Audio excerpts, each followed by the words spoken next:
Good morning, everybody, and welcome to Merrifield's Gardening Advisor. We have our new open there, which we're very excited about. I'm Debbie Warhurst-Kapp. And I'm David Yost. Thank you for being here with us this morning. We are so glad you're here. We have a great show for you today because we're going to talk about evergreens. Now, I think people think about evergreens more because of the holiday season, too. I mean, they think about it all year long, but that brings it more to mind. Right, they do play a big role in our holiday celebrations, but of course, when I was putting the show together, I was thinking about, hey, all the leaves have fallen out of the tree, and a day like yesterday it was gray. It's just nothing really seems to green up, and it's gray and it feels a little dreary out there sometimes, so it's a nice time to look around the landscape, see where evergreens may incorporate into your garden and your landscape. I know in my own yard, you know, some of the trees have fallen down. I mean, the leaves have fallen off, so now I can see. Trees have not the trees, but the leaves. But I can see through there. I get a little better view of my neighbor, which I don't exactly want, you know. So that's the kind of thing we look around, see how evergreens can fit into your landscape. Talking about for screening, for accents, you know, for creating hedges. They do so much for us. Plus, we have a few tips to get ready for the holidays, right? Exactly. I mean, we're into that season. We are. Speaking of the holidays, we want to thank everybody who came out on Thursday night to our Ladies' Night Out. It was a ton of fun. We had a great crowd. I think everybody seemed to be having a good time.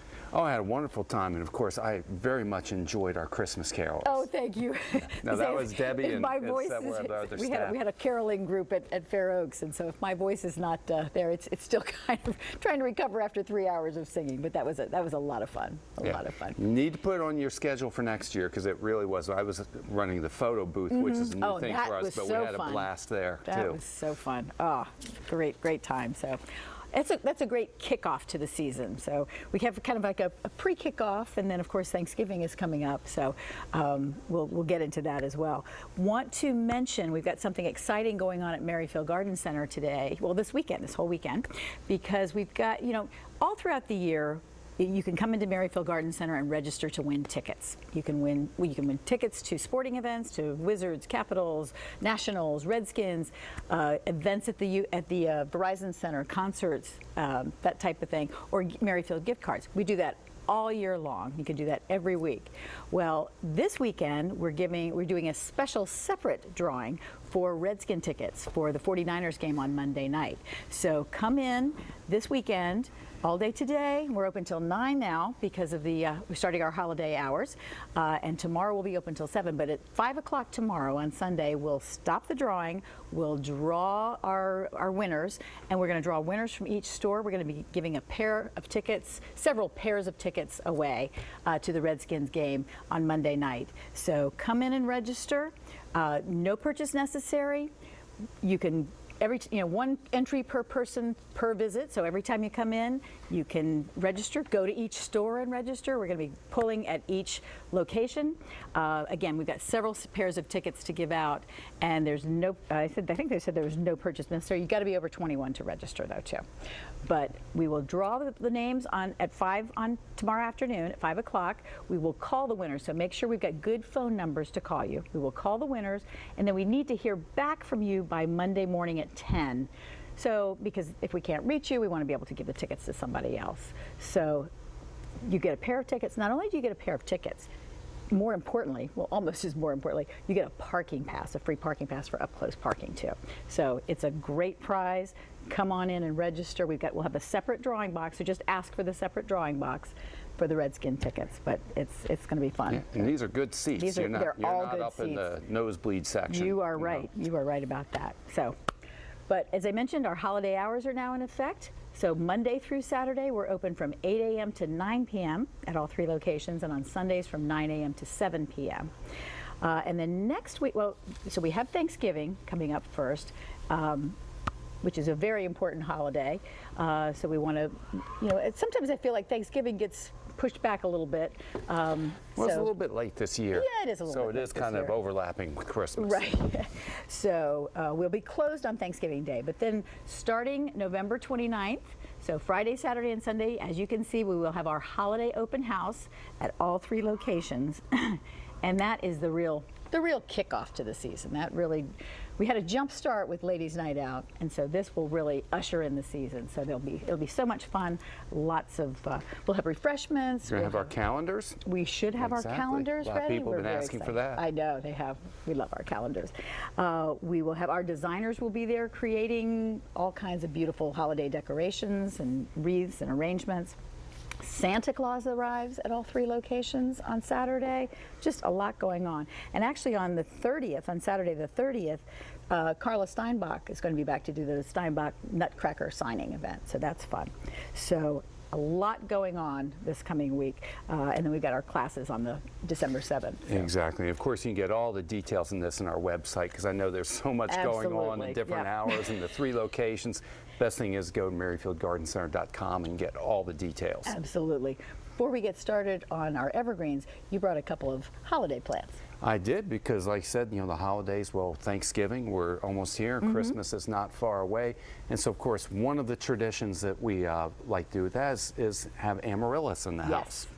So amaryllis, they're beautiful, lovely flowers. I brought a couple of the more unusual varieties in. It's a bulb that is native to South America, so it is not a winter hardy bulb. It grows in tropical climates. And as you can see there, they come in a big range of different colors. I brought the green one in to kind of show you how bizarre they can get, and the variegations that are in there. There's white, there's red, so there's just this huge selection that's out there. Right. Now, the thing you really need to be aware of with amaryllis, it takes anywhere from about 8 to 12 weeks from the time you plant that bulb to when it actually blooms, and it flowers first. So my point is, you know, if you're looking to have this in bloom at Christmas time, which is only what, about 4 weeks away, if my math is correct, that means you need to really get started. So the one bulb that Debbie's holding in her left hand, you can see how that flower bud is already starting to emerge from that bulb. So if you want to have it bloom for Christmas, you need to get one where that bud is already starting to emerge. As opposed to this one. Exactly. The one on your right-hand side, if you were to pot that up today, you're probably still looking at least 8 weeks before it starts to flower. So again, it's kind of neat. You can have these in bloom at all different seasons throughout the winter. You could actually plant them in your garden and have them blooming in the summertime, because like I say, it is that tropical bulb. So what will happen is you plant it, a few weeks goes by, you want to put it in a bright, warm environment, probably ideally around 70 degrees, and that flower bud starts to emerge. You're watering it just enough to keep it moist during that time. Right. Once it starts to emerge and it starts growing, then your watering will pick up a little bit from there. It flowers like you saw in those gorgeous bulbs, and then soon after that, it's not so pretty. Right, I brought this one and talk a little bit about the care after blooming. Let me hold that down for you. Get this. So what will happen is this stalk here, it's already faded out and bloomed. When it's done, here, I don't want to cut your finger. Don't get me. Basically, my point is you cut the whole stem off like this. You know, this stem will flower. When it's done, then the leaves start growing and coming in there. You'll need to keep this bulb going. You just continue to water it. You can even put it outdoors as we get towards May, when the danger of frost is past. You keep it growing all through the summertime. And then at some point in time, you'll decide when you put it into its dormancy by you withhold watering. You stop watering on there. Yeah, that will open up to a big, beautiful flower. It looks a little weird right there. But then what you'll do is you'll just withhold the watering and give it at least about a 6-week waiting period. During that rest time, you put it in a cool, dark location, about 50 degrees. Give it that rest period for about 6 weeks. After that, pull it out of its rest period, and then you can get it to rebloom. So amaryllis, you can have them for year after year after year. I have some people that are good at this and have had them going for about 20 or 25 years. I know we need to go to a break, but the narcissus, paper whites? Right. Well, we were talking about forcing bulbs, so yes, I did want to say just quickly with narcissus or the paper whites, of course, these are grown for their fragrance. I was going to say, and it smells so good. I love the fragrance. Some people don't. So we also have paper whites that don't have the fragrance. It's your choice that's out there. project. But the paper whites, that's essentially disposable bulb. Like the amaryllis, we were talking about keeping those going for 20 years or so. Bulb up there too. Right, the amaryllis. So these do well. You can just put that in a saucer with a few pebbles or stones, or you can put it in a pot with soil. It's your call. Probably in about 6 weeks they'll be flowering. When they're done flowering, to me, you just toss them out. It's nothing that you want to try to continue growing. Right. Okay, great. Well, we're going to take a break. When we come back, we're going to talk about the beauty of evergreens. Stay tuned.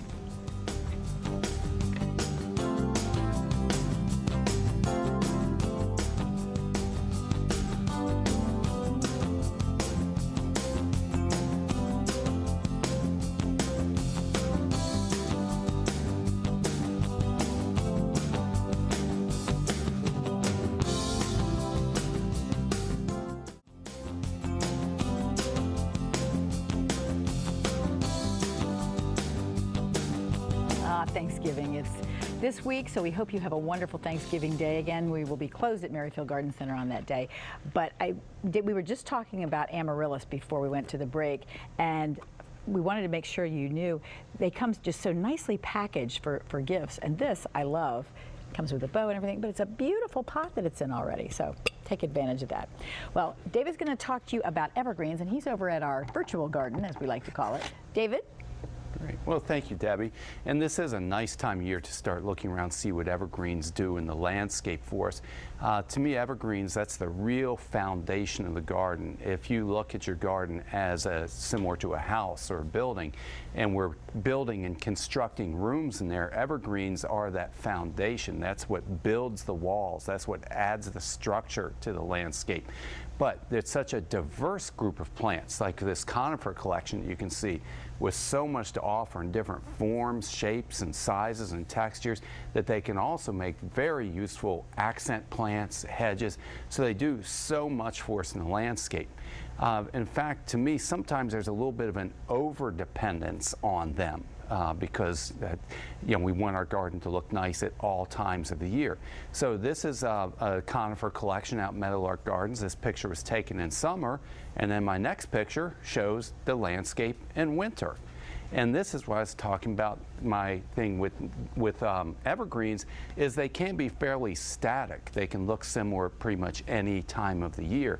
So to me, as much as I love evergreens and I want to endorse evergreens, and we're going to talk about all the different ways and the different varieties out there that you can use, keep in mind, I think a garden has to really use all elements of the landscape. Because if we rely on exclusively evergreens, it kind of looks the same every day.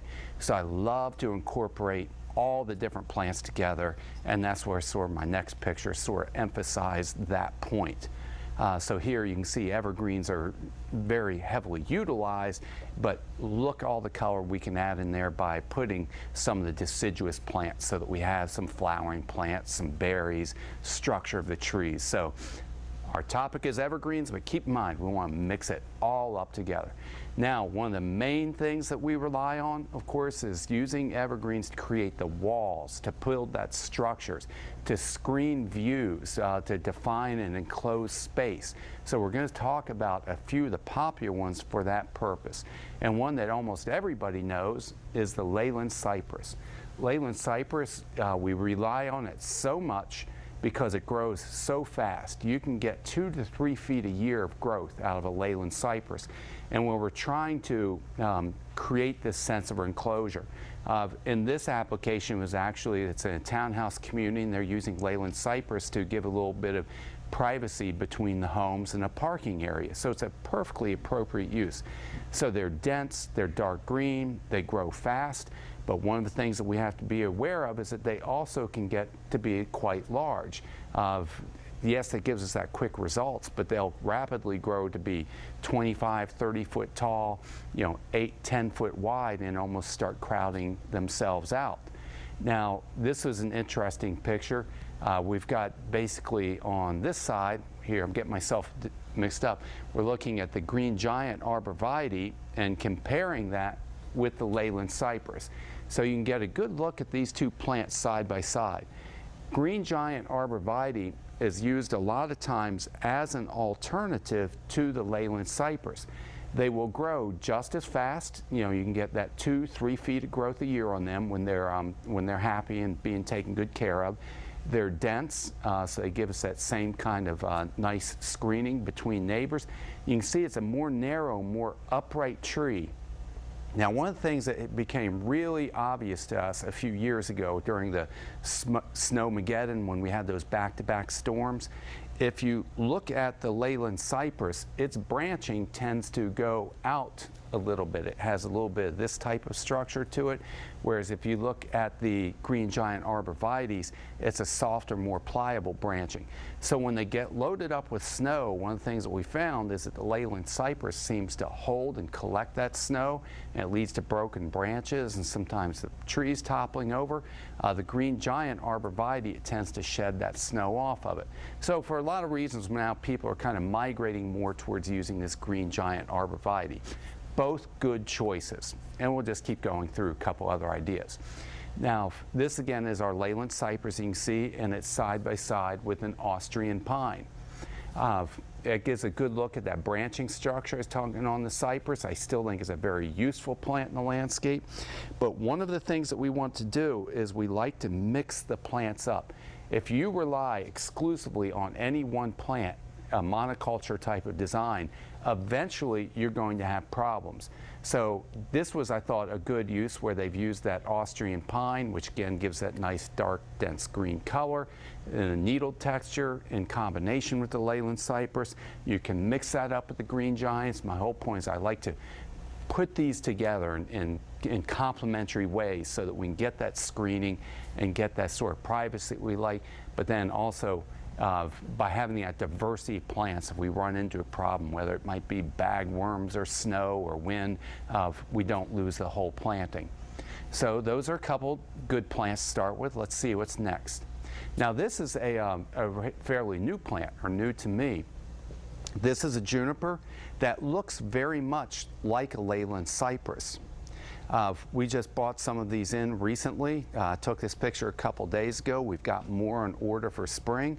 One of the things I'm excited about is this gives us the durability, the heat and drought tolerance, all the easy care of a juniper, but it gives us the density and fullness of very similar to the Leyland cypress. So I think this is another plant that shows a lot of promise for giving us that screening in the landscape. We'll keep moving through these because there's so many other ones to choose from. Emerald green arborvitae, it's a plant that's been around for many, many years, but it serves, again, very good functionality for us. Thing that's nice is it doesn't get as big as some of these other plants that we're talking about. If you're trying to create this enclosure or screening that's maybe going to stay at about 15 feet, I think then the emerald green arborvitae is an excellent choice. It gets its name because, as you can see, it holds on to this nice bright green color. Some of the older varieties would kind of start to fade out and brown out, and they sort of fell out of favor. But I think that's just not a fair reputation of the plant. Gives us a lot of good value, a lot of good use. Another one that I love is the cedar. This is a native plant, a red cedar. A lot of people, again, have dismissed this because it's so commonplace that's out there. But the growers have selected ones that have a nice silvery color, add some interest into it. So again, you can get the durability and the ease of a Virginia cedar and our native plant, good wildlife plant, good screening plant, or here it's even used as an accent. And we're going to keep on looking through here. All we have time is sort of show off some of the ones that are out there. We have so many more to look at when you come into the garden center. Nellie Stevens holly. Again, this has been around a long time. This is the toughest, most vigorous, most durable of the hollies that you can have. I had to put one in there, the picture when the sun is on there and you can see all the dark green foliage that's there. Then, of course, the winter scene to really show how beautiful these plants can be. Again, you have to realize Nellie Stevens is a big holly. The trouble I see is too often people plant this up close to their house or right by the front door, think it's going to be a pretty little accent, and then when it grows to be 25 feet tall and 12 feet wide, they're thinking, oh my God, what did I do? So it's an excellent choice. It's just one that you need to have some provisions for it. And then one more here, the Virginia holly. This again is a fairly new introduction. Don't have quite as much experience with it, but it's not going to get quite as big or grow quite as fast as the Nellie Stevens does, but you can see the density and fullness that's there really makes it an excellent plant and good berries. All right, I'm being told we're going to have to take a break, so let's go ahead, and if you just stay with us when we come back, we've got several more evergreens to talk about. Hi everybody, welcome back to Merrifield's Gardening Advisor. We've been talking about evergreens, and you showed us some great selections over there at the virtual garden. And that's just a few, and of course the emphasis there was on evergreens that we can use for screening to create that enclosure that's there. But of course evergreens can also make fantastic specimen plants that stand out and add real interest to the garden. So we'll go right back to our pictures. Sounds great.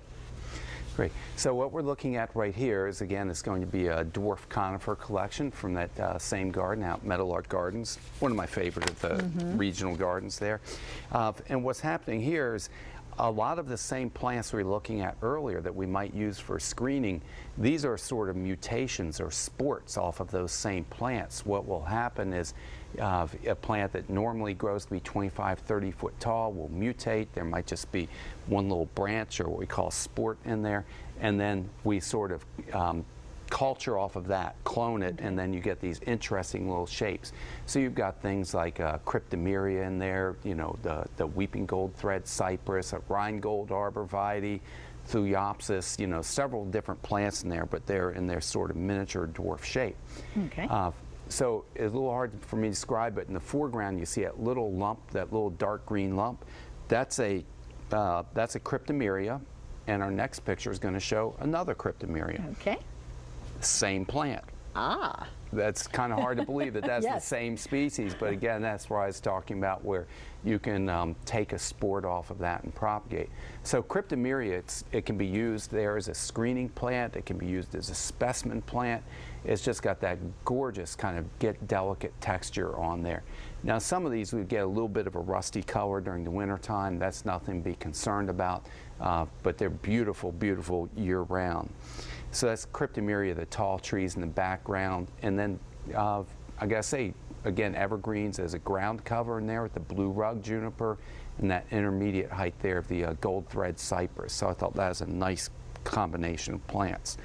The next picture shows the deodar cedar, which again, deodar cedar gets big, obviously there, you know, what's that up to, about the 4th story of that building. So again, serves many purposes, making a nice screen or a nice specimen plant in there, that open, airy look and sort of a blue-green color that's there. So again, these are ones where you've got some room to work with. And then the next one I was going to talk about is the weeping Nootka Falsecypress. Again, these are where you've got the space to put it out. And what makes these specimen plants, of course, is they have something distinctive that stands out. In this case, it's that weeping form that goes in. If you look at the next example that's in there of the weeping blue atlas cedar, it's giving us that weeping characteristic, but also a nice powder blue coloration. So that's where they make these nice specimens. These plants, the weeping blue atlas cedar, that can really live to be quite old, and you'll see large specimens that are in there. So those are big specimen evergreens. What I brought in from the garden center to show you were a few of the dwarf conifers. The dwarf conifers where we can actually keep them small. I wanted to start out by looking at these two Falsecypress, the Cypress. These are a couple of my favorite plants to use in the landscape, and one of that is because I just love this texture. They're very reliable plants that are out there. And the difference here is I've got a green leaf variety that's there, and then right next to it the same thing, but it's in that nice kind of bright yellow coloration that's there. I also want to say you can probably see in there a little bit of yellowing or shedding going on inside there. This is normal. Around about October, what they'll do is they'll shed their older interior branchlets, just like the deciduous trees turn red and yellow and then the leaves shed off. On these Cypress, and you'll see this also on pine trees and such, they shed these older branchlets on the inside, but they stay this nice green on the outside. So that's normal, typical growth for them. I also brought in Mr. Bowling Ball. Yes, I selected him because I just love the name that's in there. This is, believe it or not, an Arborvitae. This is Thuya. That Arborvitae we're talking about using as a screening plant, this is again a mutation or a sport off of there that has a different texture in the foliage, and it's going to stay round like this, or like where its name Mr. Bowling Ball comes from. Don't you love it? You just got to kind of pet that little guy. So again, these are just kind of what I call odd-looking little plants that you can put out there and serve as a specimen in there. I also brought in with me this morning a plant that you may not be too familiar with. It's called Thuiopsis. Thuiopsis, it's from Japan, and this will grow, not this particular plant, but Thuiopsis will grow to a 30-foot tall tree, but this is a dwarf variety called Nano, which is going to stay down probably at about 4, maybe 5 feet tall. It's got this beautiful lustrous foliage in there, kind of almost has this juicy look to it. On the underside, it's got a very distinctive sort of white marking that's in there, and it just gives us a sort of nice, open, airy look for the landscape. So this again would be a nice little specimen or accent plant. So that's what I brought in with me this morning. We're going to take a break, but when we come back, again, I've got several shrubs that I want to show you. Again, lots more evergreens for the landscape.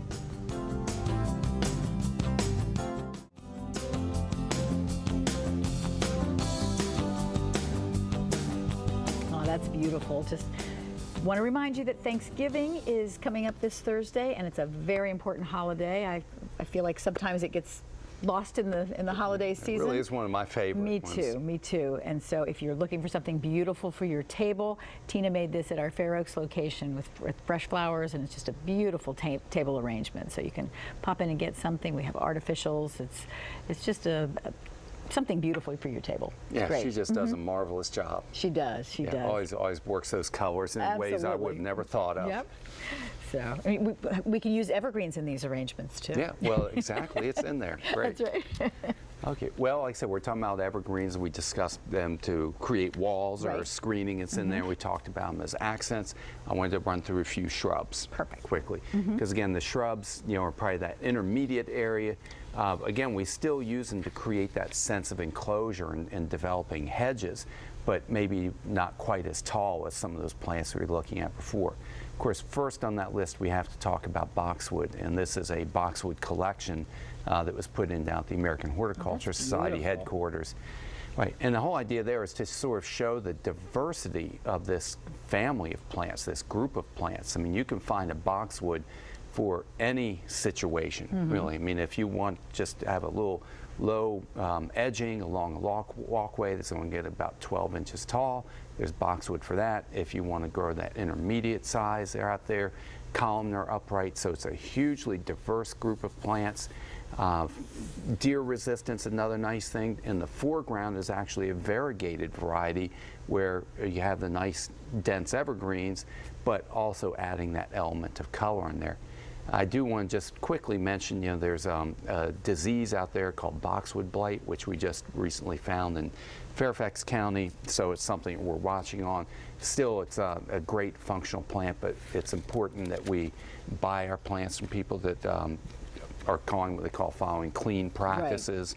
Right. And also even with our boxwood greens, we're taking extra steps as far as sanitation and cleaning up, try to keep those kind of pests out of the landscape. And we are very picky with our growers. Oh, absolutely. We want the best plants for you. Right, and so it is something to look for, and that's one of the reasons we stay on top of these things. That's right. So boxwood, you got to have it, and I love them, and there's one for every environment that's out there.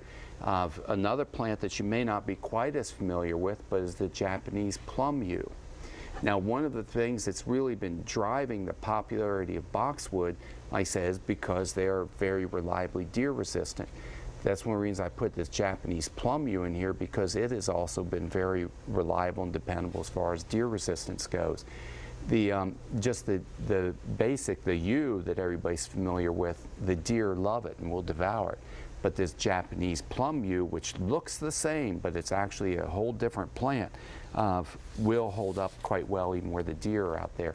And again, there's different varieties. This is more of the intermediate spreading type of variety. There's some that are upright. Osmanthus, again, Osmanthus is a group of plants that is just tough as nails and durable. This one that you're looking at is called Goshiki, which has that variegation in the leaf. Most of your osmanthus are sometimes called a false holly. Will just have a nice dark green leaf on there. It looks just like a holly. It's kind of a little bit sharp and spiny, but that keeps the deer away from it. They can also be quite heat and drought tolerant that's out there. And like I say, if you go for this variegated type, then you have that added element of interest, can make a nice accent that's in there. A couple other evergreens for hedges. Photinia. Photinia was extremely popular for many, many years because it's in the rose family, and you get those nice clusters of white flowers on it in late spring. The new growth comes up with that bright red coloration in early spring, and then it all matures to a nice dark green. So it's a plant that has a lot of interest out there, and they can be sheared and used as a tall hedge. But it's one that has some disease pests that make it a bit less favorable. So it's like a lot of plants in the rose family. They have a lot to offer you, but may require a little more attention or a little more care to the maintenance of it. But in the right environment, that's a good choice for you. Okay. Couple more? Couple others out there. The skip laurel. Again, there's different varieties of these laurels. When we talk about English laurel, that gets quite big. That can get 20 feet tall. Skip laurel is a dense, full variety, but it's going to top out at maybe 8 or 10 foot tall and about 6 foot wide, but it makes this really nice evergreen backdrop or hedge. There are varieties like Otto Lukens, which is real popular, that goes down to, stays down at about 4 foot tall. So again, depending on your environment, on your application, the laurels, they'll grow in sun, they'll grow on shade, they're deer resistant, makes them a nice dense evergreen foliage that's in there. But what happens, like I said, a lot of times we tend to overuse plants in the landscape, and it's so important that we mix them up in the landscape and keep a diverse variety that's out there, so when we run into a pest problem, it doesn't wipe everything out and we have resistant plants out there. So viburnums, there's many of them. They're all fantastic plants and tough and durable. There are a couple evergreen types of viburnum that I think just we don't consider when we talk about evergreens. Chindo viburnum, as you can see, it has a look similar to the laurel, but it's a totally different species of plant. Again, the limitation with this is it gets big. Chindo viburnum can easily get to be 12 foot, 14 foot tall and wide. So again, you got to have some space for it. But if you have a large property and you want to create a large sort of screening or hedge border, this is one I think you definitely could consider and look at. And then I've got one more to show you here. Again, Leatherleaf Viburnum, fantastic, but you can see it gets big. I've got the little inset that shows the flower. It will produce a nice berry. It's got that beautifully textured rough leaf that's in there. So again, if you have the room for it, you know, it can be a fantastic evergreen for the shrub border. Great. Now we're going to take a break on our way out. I've got a couple of perennials I want you to show. But I do want to mention and I forgot to say at the beginning of the show, we're taking your phone calls the next couple of segments. So if you have any questions, give us a call, 703-387-1046. So perennials. Right. I knew we wouldn't have time to go into any detail, but since we talked about the diversity of perennials and trees and shrubs and hedges and ground covers, I also want to mention there's a lot of evergreen perennials also. So, you know, there's ways that you can use these plants to add interest through the entire year.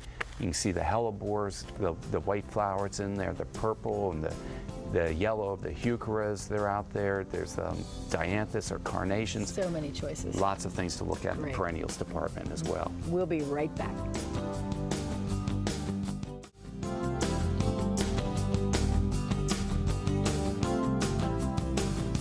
Very Thanksgiving. I'm ready for that turkey. I am so ready. I'm so ready for Thanksgiving. Okay, we're taking your phone call, 703-387-1046. And David, our first caller is Laura, who's calling from Bowie, Maryland. Hi, Laura. Good morning. How are you? Good morning. How are you? I am fine, thank you. Good. This summer I wanted to try some container water gardening, so I bought a water canna at my local nursery, beautiful burgundy leaves. After I'd had it a few weeks, it set up a second set of leaves. As we got toward fall, the first set of leaves were turning brown, and I cut them off, but the second set still looked nice, so I brought it inside. it's now putting up 2 more sets of leaves. And I'm figuring it needs some food. How do I fertilize a water canna? Well, first of all, I say most time, cannas, they're not winter hardy, at least not outdoors. Now, if you have the right environment, meaning like good sunlight, a bright, sunny, tropical type of room in your home, you might be able to keep that actively growing indoors. So here's the thing, is if you have the right environment and you're going to keep it actively growing, you could use it's a tablet form, they're called pond tabs. It's a tablet you actually punch down into the pot that it's in, so that way it fertilizes the plant without contaminating the water. Okay. If you're going to allow the plant to go dormant, basically where the foliage dies off, and you just keep that rhizome through the winter months, then I'm going to say you don't need to fertilize it at all. Okay, and that was called pond tab? Right, or I think that's the name of it. I know it looks like a big horse pill. It's like a big tablet, and you punch it right down into the soil. Because the idea is you don't want the nutrients in the water, because that leads to problems with algae growth and deteriorating water quality. So it's not like your regular fertilizers. Okay, I will try to get some and see how it works. Thank you very much. Thanks for the call. Have a great weekend and a great Thanksgiving. Okay, Susan is calling from, excuse me, Belle Alton. How are you this morning? I'm fine. How are you guys? Good. We're doing just good. great. Okay, I was watching the show, but I had somebody come over to pick up something, so I missed part of it. I'm not sure if you mentioned this, but I'm looking for evergreen screening for a semi-shade area, because I know in the sun they thrive a lot better. Right. Now, what type of ultimate height are you looking for when you say trees? I have lots of room. I'm trying to screen some debris a neighbor has and doesn't clean up, and my yard's really nice, so I'm trying to make a screen. Right. I guess what I'm thinking is a lot of times if something sort of in that 8 to 10, 12-foot kind of height range works for you, some of the large shrubs that we were talking about, like the skip laurel, can be a good option. It has surprisingly good shade tolerance that's in there. Some of the plum yew, there's some of those that at that point we're probably going to say more like 5, 6 foot. So I mean, if that's enough height, those are a couple good suggestions. Yeah, like 10 to 12 feet probably be good. 8 to 10 to 12 feet. Okay, yeah, I was going to say, now if you need more height than that, if you're talking more like 12, 15, 20 feet, then I would say you probably want to start looking at some of the hollies. Now, these are all plants that are shade tolerant. Anything you can do by thinning out the canopy overhead, raising some lower branches to allow a little more sunlight in there, will improve their growth and their density. All right, well, great. Thank you. You have all right. a good day. Thanks. You too. Thank you. Bye-bye. Okay, let's see. Helen is calling from Poolsville, is it? Yes. How are you this morning? Good morning. Good. I'd like to know, is it possible to propagate Oregon holly? Oh yes, the Oregon holly propagates quite easily. A lot of times it will even propagate on itself, but from the seeds itself. So it's propagated sometimes by seed, but of course that's a slow process. They'll flower usually in February or March, that bright yellow. That develops into what looks almost like a cluster of grapes, and then those seeds mature through the season. And you could try just, they'll fall down to the soil and start growing sometimes. Now, as the plant matures, it also kind of starts to spread by a rhizome, and that clump begins to develop out. And as it gets mature, you can just divide that and cut a clump off of it or a runner off of it and propagate it. Or you could even grow that one from cuttings. If I was going to take cuttings from it, I would probably do that in early summer, probably more towards June time period. Take some of the tender new growth that's off of there, put it in a rooting hormone, and then try to root that cutting in some Pro Mix or peat moss. All right. Thank you so much for making my Saturday morning. Good. Oh, well, thank you. And How of course, sweet. coming in to buy new plants always an option. That's That's right. our business. Right. That's great. Okay, let's see. We have Ann, who's calling from Fairfax Station. Hi, Ann. Ann, are you there? Hello, Ann. Hello. Hi. Oh, How good are morning. you? Hi, good morning. I'm fine, thank you. Good. Do you have a quick question? Well, I had a very large holly by the side of the house, and I had someone top it off at about 10 feet, and it looks pretty ugly right now. Right. So I was wondering, is there any hope for this holly? I probably should have asked you before I had it chopped off, but is there any hope for the holly, and is there anything I can do to trim it and make it less ugly? Yeah. No, there's a lot of hope for the holly, and the good news with hollies, one of the reasons I love hollies, is they respond so well to pruning. Hollies, even if they get cut back into the old bare wood on there, there are dormant buds in there, and next spring those buds will break dormancy and it will grow and it will fill back in. So you may just kind of have to live with it for now in the condition that it is, but next spring as we go into April and May, you're going to see all new growth start to fill back in there. And really hollies I prefer, if I'm going to do any heavy pruning on them, I really prefer to do it in that late February, March time period, so that you don't have to sit there and look at it flat-topped all winter or look into the bare branches of it. But your holly will recover and it'll be fine. You can shape that any size or shape you like and it'll bounce right back. Okay, great. That's great. Okay. Thank you very much. Okay. Thank you for Thanks the phone call. We're going to take a quick break. When we come back, we're going to talk to Franklin and Beverly, so hang tight. We'll be right back with you.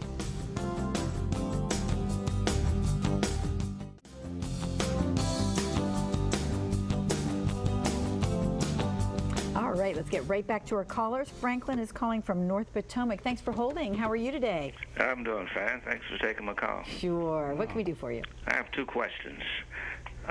First one, I'm looking for an evergreen that's very much shade tolerant.